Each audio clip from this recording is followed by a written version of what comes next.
Una grande sala con 4.000 posti a sedere, numerosi spazi modulabili per ospitare eventi di ogni dimensione e attività simultanee. L'opera, voluta e finanziata dal governo Musumeci, sarà una struttura polifunzionale dall'utilizzo flessibile, progettata rispettando i criteri della sostenibilità ambientale e dell'efficienza energetica. Avrà sede nel padiglione 20 della ex Fiera del Mediterraneo a Palermo.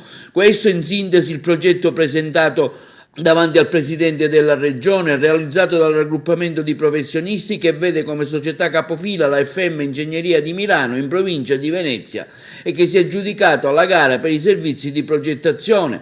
Per l'esecuzione e i lavori nel suo complesso il governo regionale ha già stanziato 15 milioni di euro. Presente all'incontro con i giornalisti il Presidente Musumeci, il Sindaco di Palermo Orlando, l'assessore ai lavori pubblici Maria Prestigiacomo e il CEO della FM Ingegneria Sandro Faveri.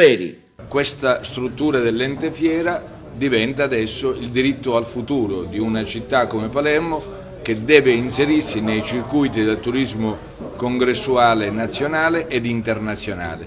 Un investimento di oltre 15 milioni di euro, avremo il progetto entro 100 giorni e assieme a Palermo altre città dell'isola potranno ospitare eventi di rilievo internazionale anche nei mesi cosiddetti di bassa stagione. In Sicilia si può fare turismo 12 mesi l'anno e questa è la sfida che dobbiamo necessariamente vincere. Siccome c'è un tempo per ogni cosa, l'amministrazione comunale ha aderito a questa idea di realizzare un centro congressi che andava realizzato.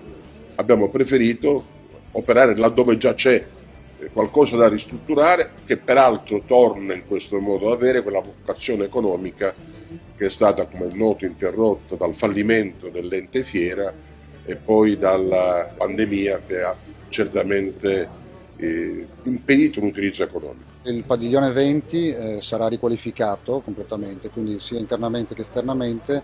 L'idea è quella di realizzare un centro congressi altamente flessibile e quindi multifunzionale, un po' come viene richiesto e come sono i centri più moderni. In una configurazione a sala unica potrà ospitare eventi fino a 4.000 persone, ma poi potrà essere suddiviso per accomodare eventi simultanei come sono appunto come la necessità attuale.